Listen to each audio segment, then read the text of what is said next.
श्यामपुर गांव के जंगल में पीलू और सुंदरी दो पड़ोसन रहती थी। पीलू एक सीधी सादी साफ मन की गरीब किसान चिड़िया थी, तो सुंदरी एक चालाक और लालची कव्वी थी। सुंदरी हमेशा पीलू के खेत में नजर रखती थी कि वो क्या उगाने वाली है। सुंदरी बाजार में जब भी खरीदारी करने के लिए जाती तो वहाँ से सब्जी या फल चुरा कर ले आती थी। एक पीलू अपने खेत में काम कर रही थी। इस बार बनारसी आम उगाती हूँ। बनारसी आम के दाम बहुत अच्छे मिलते हैं। मुझे मुनाफा हुआ तो मैं गरीबों को खाना खिलाऊंगी और अपने लिए एक नया घर खरीदूंगी। फिर पीलू बहुत मेहनत करके बनारसी आम उगाती है। वो बहुत अच्छे से फसल का ख्याल रखती है। पीलू, इस बार क्या उगा रही हो खेत में? इस बार सुंदरी बहन, मैं बनारसी आम उगा रही हूँ। ये सुनकर सुंदरी को बहुत लालच आ जाता है और वो मन ही मन सोच लेती है कि जब आम उग जाएंगे तो उन्हें चुरा कर खा लेगी। फिर पीलू की मेहनत से बहुत अच्छी फसल होती है। वाह, बहुत ही लाजवाब फसल हुई है। बनारसी आमों की खुशबू भी बहुत अच्छी आ रही है। बहुत मीठे होंगे ये, लेकिन इसकी दिन रात चौकीदारी करूंगी। इनको तो खाना ही पड़ेगा। रोज 1 किलो भी खा लूं तो भी पीलू को पता नहीं चलेगा। लेकिन ये पीलू तो अपने आमों की दिन रात पहरेदारी करती रहती है। इसका ध्यान भटकाना पड़ेगा। सुंदरी बबली को बुलाती है और उसको अपना प्लान बताती है। फिर सुंदरी पीलू को आवाज देती है, अरे पीलू बहन सुनो, लगता है मेरे घर में चूहा आ गया है। उसे भगाने में मेरी मदद करो। तो पीलू उसकी मदद के लिए जाती है, लेकिन उसके यहाँ चूहा नहीं मिलता है और पीछे से बबली बहुत सारे आम चुराने लगती है। सुंदरी बहन, लगता है चूहा भाग गया है। ठीक है बहन, अगर आया तो तुम्हें आवाज लगा दूंगी। पीलू सुंदरी के यहाँ से वापस आ जाती है और फिर बबली छुप कर आती है। सुंदरी और बबली बनारसी आमों का मजा लेते हैं। अरे वाह सुंदरी बहन, तुम्हारे कारण इतने स्वादिष्ट मीठे आमों का मजा ले रही हूँ। हाँ बहन, क्या है ना, पीलू बहुत ईमानदारी से अपने खेत का ख्याल रखती है। अब तो हर रोज आम खाएंगे, आम की गुठलियों को पीछे फेंक देंगे। अगले दिन पीलू को सुंदरी फिर से आवाज देती है, पीलू बहन, चिपकली से बचाओ ना मुझे। लेकिन पीलू को फिर से कोई नहीं मिलता। ऐसे ही 2 दिनों तक चलता रहता है। लेकिन एक दिन सुंदरी के घर के पीछे पीलू आम की फेंकी हुई गुठलियों को देख लेती है। ये तो बनारसी आमों की गुठलियाँ है। पीलू अपने खेत में आमों को गिनती है। वो चौंक जाती है कि आम कम हो गए हैं। जितने वो सुबह गिनी थी उससे भी कम। चोर को पकड़ना पड़ेगा। पीलू तुरंत ही अपने खेत में कुछ काम करने लगती है। अगले दिन सुंदरी पीलू को आवाज लगाती है, सुंदरी बहन सुनो, मैं आज नहीं आ सकती हूँ। आज कुछ आम की जगह सोने की मछलियाँ उगाने वाली हूँ मेरे खेत में। ये सुनकर सुंदरी और लालच में आ जाती है। वो और बबली रात होने का इंतजार करती है और फिर दोनों खेत में जाती है। अरे ये क्या, पीलू की खेत में ये सोने की मछलियाँ सच में उग गई है। जैसे ही सुंदरी और बबली उन मछलियों को छूती है, उन्हें जोर से करंट लग जाता है। वो चिल्ला उठती है। पीलू आकर उन्हें पकड़ लेती है। तो तुम दोनों हो जो मेरे मेहनत से उगे हुए बनारसी आम को चुरा कर खा रही थी। शर्म करो। अब मैं सबको इकट्ठा करूंगी और तुम्हारी पिटाई करूंगी। मैंने ये नकली सोने की मछलियों में करंट लगाई थी, जिसे मैं चोरों को रंगे हाथों पकड़ सकूं। नहीं पीलू बहन, मैं तुम्हारे नुकसान की भरपाई कर दूंगी और कभी भी किसी की भी सामान नहीं चुराऊंगी। इसके बाद से सुंदरी पीलू के साथ मिलजुल कर रहने लगती है और पूरी ईमानदारी से अपना जीवन जीने लगती है। इस तरह से पीलू अपनी फसल को बहुत अच्छे दामों में बेच देती है और हर साल इसी तरह से फसल से मुनाफा कमाती है। उज्जैन नगर के जंगल में पीलू अपने पति बंटी कबूतर के साथ रहती थी। बंटी लोगों के घर जाकर उनकी गाड़ियाँ साफ करता था और पीलू एक पराठा चटनी का ठेला चलाती थी। पति और पत्नी बहुत मेहनती थे, लेकिन फिर भी गरीब थे। पीलू बर्तन में ही चटनी बनाती थी, जिसे उसे चटनी बनाने में बहुत समय लगता था। उसके पराठे चटनी बहुत ही स्वादिष्ट होते थे। गरीब उसके यहाँ पराठा चटनी खाते थे, लेकिन पीलू को चटनी बनाने में ज्यादा टाइम लग जाता था, जिसकी वजह से ग्राहक वहाँ से चले जाते थे। पीलू की आमदनी बहुत कम होती थी। वो मिक्सर ग्राइंडर नहीं ले सकती थी। उसकी दुकान के सामने कालू कौवा का भी पराठा चटनी का दुकान था। उसका खाना बहुत ही बेस्वाद होता था, लेकिन उसके पास मिक्सर ग्राइंडर होने की वजह से वो ज्यादा जल्दी चटनी बना लेता था। एक दिन बंटी एक अमीर चिड़ा टिल्लू के घर में इम्पोर्टेड कार की सफाई कर रहा था। तब उसे गलती से कार की टेल लाइट खराब हो जाती है। तो टिल्लू कहता है, बंटी, तुमने मेरी 50 लाख की इम्पोर्टेड कार की 25,000 की टेल लाइट तोड़ दी। अब मुझे 25,000 ला कर दो। तो बंटी कहता है, सर जी, मैं बहुत गरीब हूँ, मेरे पास पैसे नहीं हैं, मैं आपका नुकसान नहीं भर पाऊंगा। तो टिल्लू कहता है, मैं कुछ नहीं जानता, तुमने मेरा नुकसान किया है, मुझे मेरी नुकसान की भरपाई करके दो, नहीं तो मैं तुम्हारी सरपंच जाबाज से शिकायत करूँगा।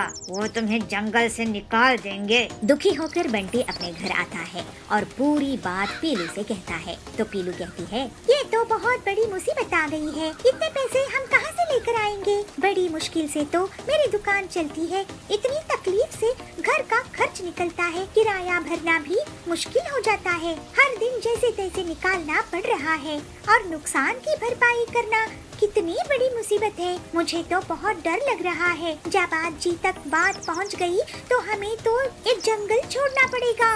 तो बंटी कहता है, मैं पैसे उधार मांगने की कोशिश करूँगा, हरिया से कुछ रुपए मांग कर लाता हूँ, वो ही हमारी मदद कर सकते हैं। मैं भी आपके साथ चलती हूँ। ऐसे कहकर दोनों पति पत्नी दुखी मन से पैसे उधार लेने के लिए हरिया के पास चले जाते हैं। बंटी कहता है, हरिया, बहुत बड़ा नुकसान हुआ है, टिल्लू सर को 25,000 रुपए हमें देने पड़ेंगे। अगर हमने पैसे वापस नहीं किए तो हमारे ऊपर बहुत बड़ी मुसीबत आ जाएगी, अब तुम ही कुछ करो। तो हरिया कहता है, क्या बात कर रहे हो बबलू भाई, ऐसे कैसे हो गया? आखिर काम में ऐसा होता ही रहता है ना। तो पीलू कहती है, हरिया भैया, हमारा काम ही तो नहीं चलता है ना, सिर्फ नुकसान ही होता रहता है। तो बंटी बोलता है, हाँ हरिया, बहुत मुश्किलें हैं भाई। तो हरिया कहता है, बंटी भाई, मैं तो अनजान लोगों की मदद कर देता हूँ, तुम तो घर के हो भाई, आप लोग घबराओ मत। पीलू भाभी, मैं मदद जरूर करूँगा।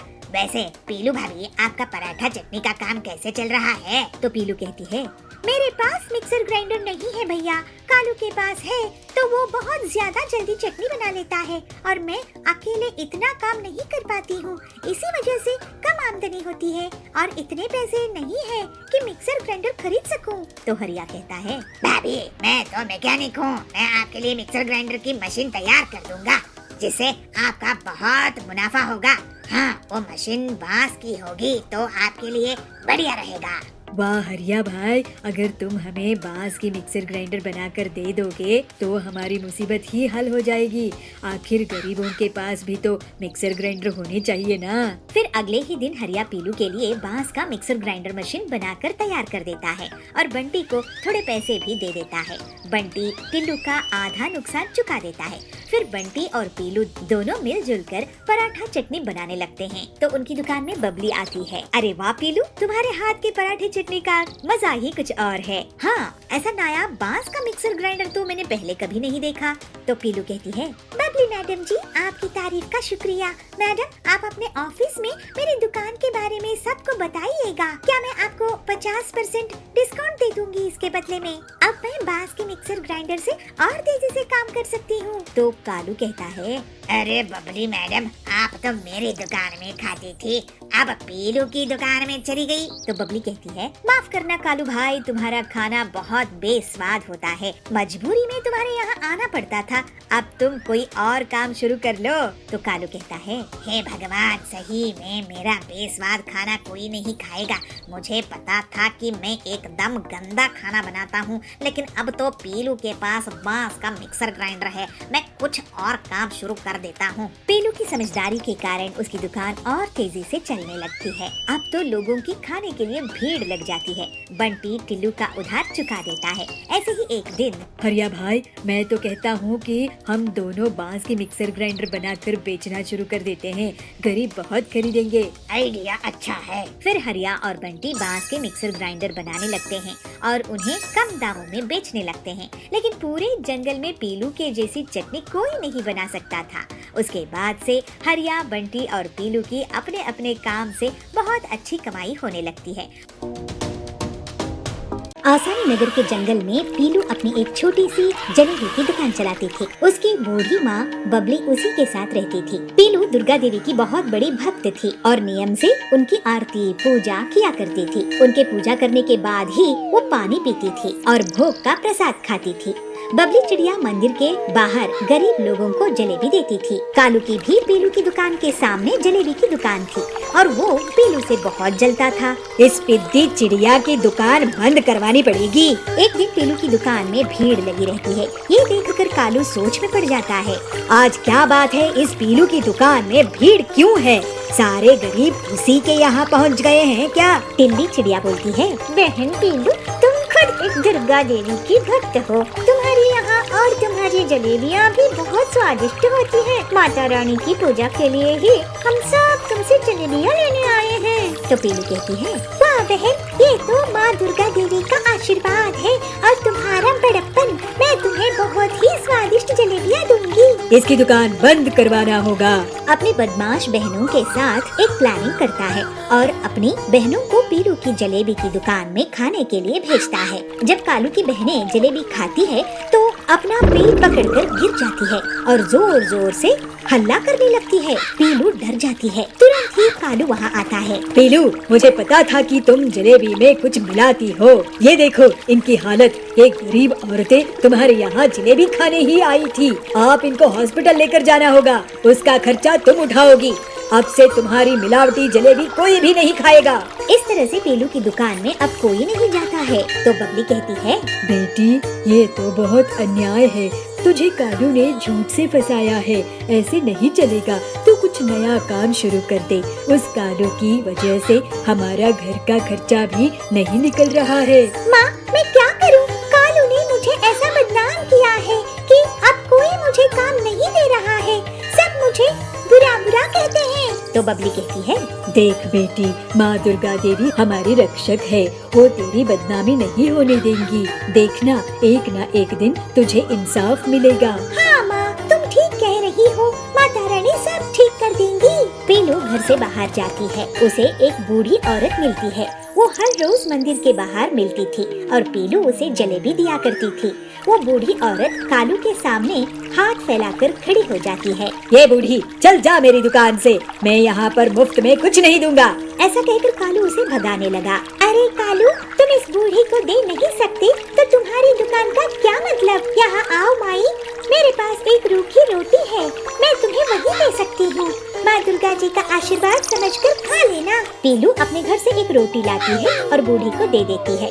रोटी खाकर वो बूढ़ी मुस्कुराती है और देवी दुर्गा का रूप ले लेती है। पीलू, तू मेरी बहुत प्यारी भक्त है और मैं तेरी सेवा और भक्ति भावना से बहुत प्रसन्न हूँ।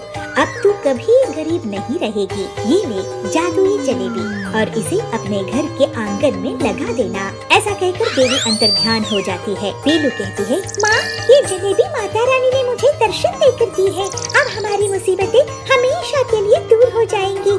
दुर्गा माँ की जय हो। जैसे देवी दुर्गा ने कही थी, पीलू वैसे ही करती है। जिसके बाद उनके आंगन में एक पेड़ उग जाता है जिसमें बहुत सारी जलेबियाँ उगी रहती है।